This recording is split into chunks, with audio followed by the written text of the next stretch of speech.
Bel-ka-Trazet's Story, Chapter 11 of Shardik by Richard Adams, read by Celeste Lawrence in September 2020. Bel-ka-Trazet's Story. Waking suddenly, Keldrek was aware first of the expanse of stars and then of a black, shaggy shape against the sky. A man was standing over him. He raised himself quickly on one arm. "At last," said Bel-ka-Trazet, thrusting his foot once more into his ribs. "Well, before long you will be sleeping sounder, I dare say." Keldrek clambered to his feet. "My lord?" He now caught sight of one of the girls standing, bow in hand, a little behind the Baron.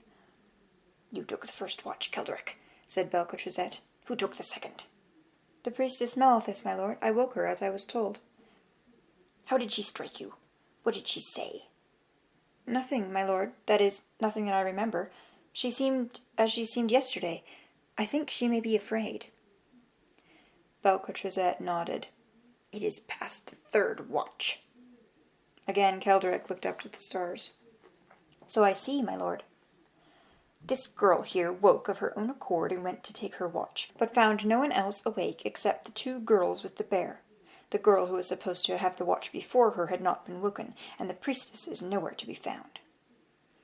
Keldrek scratched an insect bite on his arm and said nothing. "Well," snarled the Baron, "am I to stand here and watch you scratch yourself like a mangy ape?" "Perhaps we should go down to the river, my lord." "I had thought as much myself," replied the Baron. He turned to the girl. "Where did you leave the canoes yesterday afternoon?" "When we had unloaded them, my lord, we pulled them out of the water and laid them up among some trees near by." "You need not wake your mistress," said Bel-ka-Trazet. "Take your watch now and be ready for us to return." "Should we not be armed, my lord?" said Keldrek. "Shall I get my bow?" "This will do," replied the Baron, plucking the girl's knife from her belt and striding away into the starlight. It was easy going to the river, following the course of the brook over the dry, open grass. Bel-ka-Trazet walked with the help of a long thumbstick which Keldrek remembered to have seen him trimming the evening before. Soon they could hear the night breeze hissing faintly in the reeds. The Baron paused, gazing about him. Near the water the grass grew long, and the girls, in dragging the canoes, had trampled a path through it. This Bel-ka-Trazet and Keldrek followed from the shore to the trees. They found only 3 canoes, each stowed carefully and covered by the low branches. Near them a single furrow ran back towards the river. Keldrek crouched down over it. The torn earth and crushed grass smelt fresh, and some of the weeds were still slowly moving as they re-erected their flattened leaves. Bel-ka-Trazet, leaning on his stick like a goatherd, stood looking out over the river. There was a smell of ashes on the breeze, but nothing to be seen. "That girl had some sense," he said at last. "No bear for her." Keldrek, who had been hoping against hope that he might be proved wrong, felt a dreary disappointment, an anguish like that of a man who, having been robbed, reflects how easily all might have been prevented, and a sense of personal betrayal by one whom he had admired and honored, which he knew better than to try to express than the Baron. Why could Malithus not have asked him to help her? She had turned out, he thought sorrowfully, like some beautiful ceremonial weapon, all fine inlay and jewels, which proved to have neither balance nor cut. "But where has she gone, my lord? Back to Kiso?" "No, nor to Ortelga, for she knows that they would kill her. We'll never see her again. She'll end in Zeray. A pity, for she could have done more than I to persuade the girls to go home. As it is, we've simply lost a canoe, and 1 or 2 other things as well, I dare say." They began to make their way back beside the brook. The Baron walked slowly, jabbing with his stick at the turf, like one turning something over in his mind. After a time he said, "Keldrek, you were watching me when I first looked down into the pit yesterday. No doubt you saw that I was afraid." Keldrek thought, "Does he mean to kill me?" "When I first saw the bear, my lord," he answered, "I threw myself on the ground for fear. Bel-ka-Trazet raised a hand to silence him. "I was afraid, and I am afraid now. Yes, afraid for myself. To be dead may be nothing, yet who relishes the business of dying? But afraid for the people also, for there will be many fools like you, and women too, perhaps, as foolish as those up there." And he swung the point of his stick towards the camp. After a little, "Do you know how I came by my pretty looks?" he asked suddenly. And then, as Keldorek said nothing, "Well, do you know or not?" "Your disfigurement, my lord? No, how should I know?" "How should I know what tales are told in the pothouses of Ortilga?" "I'm something of a stranger to those, my lord, as you know, and if there is a tale, I never heard it." "You shall hear it now. Long ago, while I was still little more than a lad, I used to go out with the Ortilgan hunters, now with one and now with another, for my father was powerful and could require it of them. He wanted me to learn both what hunting teaches lads and what hunters can teach them, and I was ready enough to learn on my own account. I travelled far from Ortilga. I have crossed the mountains of Gelt and hunted the long-horned buck on the plains southwest of Cabin. And I have crossed to Dealgai and stood 2 hours up to my neck in the lake of Clamsid to net the golden cranes at dawn." They had reached the lower end of a pool in which the brook came down in a little fall, something higher than a man. On either side extended a steep bank, and beside the pool a melocon stretched its trim, crisp-leaved branches over the water. This is the tree that the peasants call false lasses. The bright, pretty berries that follow the flowers are unfit to eat and of no use, but towards summer's end their colour turns to a glinting, powdery gold, and they fall of their own accord in the stillest of air. Bel-ka-Trazet stooped, drank from his hands, and then sat down with his back against the bank, and the long stick upright between his raised knees. Keldorek sat uneasily beside him. Afterwards he remembered the harsh voice, the slow turning of the stars, the sound of the water, and now and again the light plop as a berry fell into the pool. "I have hunted with Duracon and with Sendasay. I was with the barons of Ortilga 30 years ago, when we hunted the blue forest of Catria as the guests of the king of Terkenalt, and killed the leopard they called the blacksmith. That was King Karnat, who was almost a giant. We were merry after the hunt, and we weighed him against the blacksmith, and the blacksmith turned the scale. The barons were pleased with the part I had played in the hunt, and they gave me the blacksmith's eye-teeth, but I gave them to a girl later." "Yes," said Bel-ka-Trazet reflectively, "I gave them to a girl who used to be glad to see my face. Well, it's no matter, lad, what I've seen or known, though I sit here bragging to the stars that I saw it long ago and can tell the truth from the lies. By the time I had become a young man, there was not a baron or a hunter in Ortilga who was not eager and proud to hunt with me. I hunted with whom I would, and declined company that I thought too poor for the name I had made for myself. I was... he broke off, thumping the butt of his stick on the grass. "You have heard old wrinkled women round a fire, have you, talking of their lovers and their beauty? One day a lord from Bekla, one Zilkron of the Arrows, came to visit my father with presents. This Zilkron had heard of my father in Bekla, how he drew the best hunters about him, and of the skill and courage of his son. He gave my father gold and fine cloth, and the heart of it was that he wanted us to take him hunting. My father did not fancy this soap-using lord from Bekla, but, like all the flea-bitten barons of Ortilga, he could not afford to refuse gold, so he said to me, 'Come, my lad, we will take him across the Teltherna and find him one of the great savage cats. That should send him home with a tale or two.'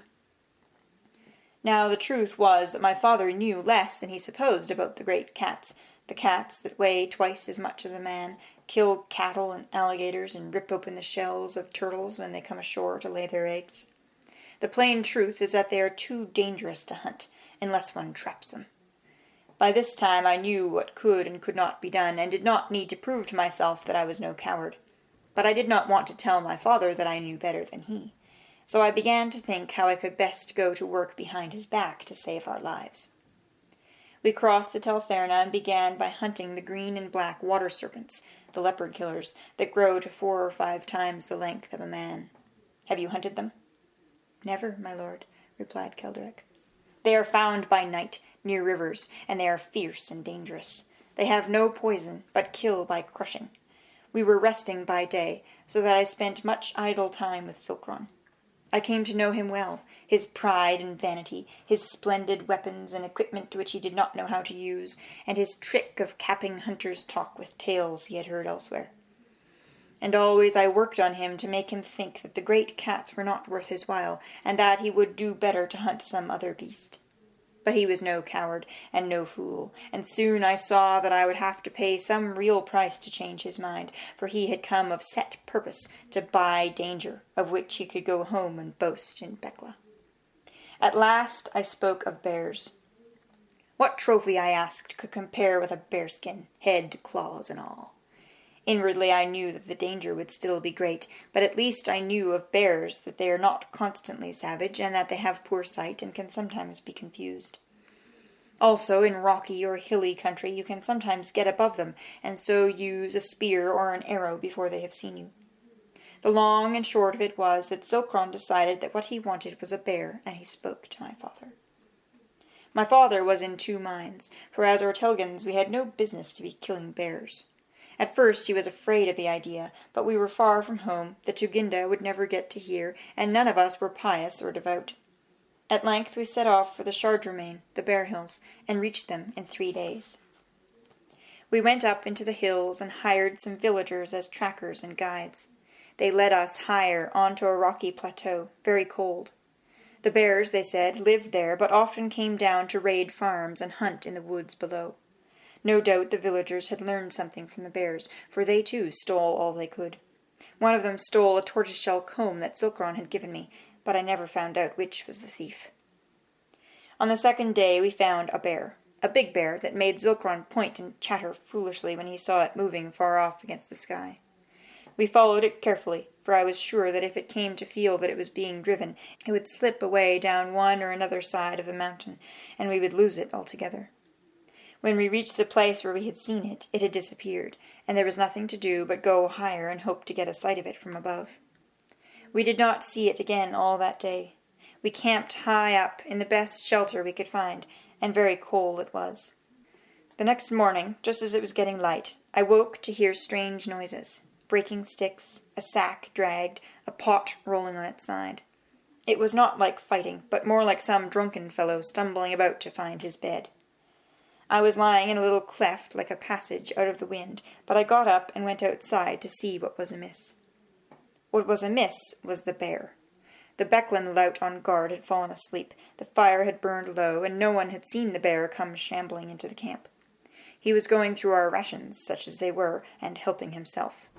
He had got hold of a bag of dried chandriona, and was dragging it about. The village fellows were all lying flat and still as stones. As I watched, he patted one of them with his paw, as much as to tell him not to be afraid. I thought, if I can get up on some high spot where he can't reach me, I can wait until he is clear of the camp, and then put an arrow in him. For I was not going to wound him in the camp among men who had had no warning. I slipped back from my bow and climbed up the side of the little cleft where I had been sleeping. I came out on top of the rock, and there was our fine friend just below me, with his head buried in the bag, munching away and wagging his tail like a lamb at the ewe. I could have leaned down and touched his back. He heard me, pulled his head out, and stood up on his hind legs, and then, you may believe this or not, Keldrick, just as you please, he looked me in the face and bowed to me, with his front paws folded together. Then he dropped on all fours and trotted away. While I was staring after him, up comes Zilkron and 2 of his servants, all set to follow. I put them off with some excuse or other, a lame one it must have been, for Zilkron shrugged his shoulders without a word, and I saw his men catch each other's eye. I left them to make what they cared out of it. I was like you, Keldrick, and like every man in Ortelga, I dare say.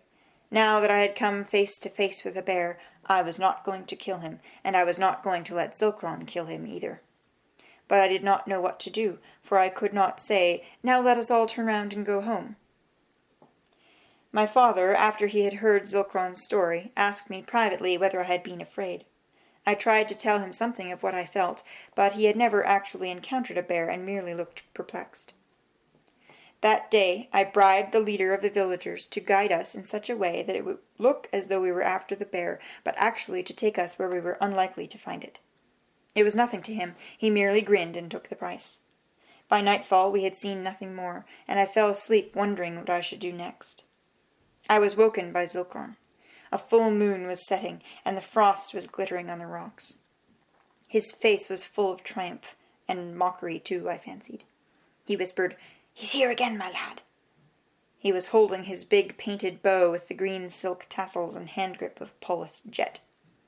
As soon as he was sure I was awake, he left me. I got up and stumbled after him. The villagers were huddled behind a rock, but my father and Zilkron's 2 servants were standing out in the open. The bear was certainly coming. He was coming like a fellow on his way to the fair, trotting along and licking his lips. He'd seen our fire and smelt the food. I thought, he has never come across men until yesterday. He does not know we mean to kill him. The fire was burning bright enough, but he did not seem afraid of it. He came clambering over a little pile of rocks and began nosing round the foot. I suppose the cooks had left some food there. Zilkron laid a hand on my shoulder, and I could feel his gold rings against my collarbone. "Don't be afraid," he said. "Don't be afraid, my lad. I'll have 3 arrows in him before he has time even to think of charging." He went closer. I followed him, and the bear turned and saw us. One of Zilkron's men, an old fellow who had looked after him since he was a child, called out, "No nearer, my lord." Zilkron flapped his hand behind him without looking back, and then drew his bow. At that moment the bear stood up once more on his hind legs and looked straight at me. His head inclined, and his front paws one over the other, and gave 2 little grunts. As Zilkron loosed the string, I struck his arm. The arrow split a branch in the fire, and the sparks flew up in a shower. Zilkron turned on me very quietly, as though he had been half expecting something of the sort. "You stupid little coward," he said. "Get back over there." I stepped in front of him and walked towards the bear, my bear, who was begging a man of Ortelga to save him from this golden oaf. "Get out of the way!" shouted Zilkron. I looked round to answer him, and in that instant the bear was down upon me. I felt a heavy blow on my left shoulder, and then he had wrapped me about and was clutching me against him, gnawing and biting at my face. The wetness and sweetness of his breath was the last thing I felt. When I came to myself, it was 3 days later, and we were back in the hill village. Zilkron had left us, for my father had heard him call me coward, and they had quarrelled bitterly. We stayed there 2 months. My father used to sit by my bed and talk, and hold my hand, and tell old tales, and then fall silent, the tears standing in his eyes as he looked at what was left of his splendid son. Bel-ka-Trazet gave a short laugh. He took it hard. He'd learned less of life than I, now I'm his age. But that's no matter. Why do you think I sent my servants back from Kiso and came here unattended? I will tell you, Kelderek, and mark me well. As you are a man of Ortelga, so you cannot help feeling the power of the bear. And every man in Ortelga will feel it, unless we see to it, you and I, that things go otherwise. If we cannot, then in one way or another, all Ortelga will be set awry and smashed, just as my face and body have been smashed. The bear is a folly, a madness, treacherous, unpredictable, a storm to wreck and drown you when you think yourself in calm water. Believe me, Kelderek, never trust the bear. He'll promise you the power of God and betray you to ruin and misery. Bel-ka-Trazet stopped and looked up sharply. From beyond the top of the bank, a heavy, stumbling tread shook the branches of the melicon so that a perfect cascade of berries tumbled into the pool. Then, immediately above them, there appeared against the brilliant stars a huge, hunched shape. Kelderek, springing to his feet, found himself looking up into the bleared and peering eyes of Shardik.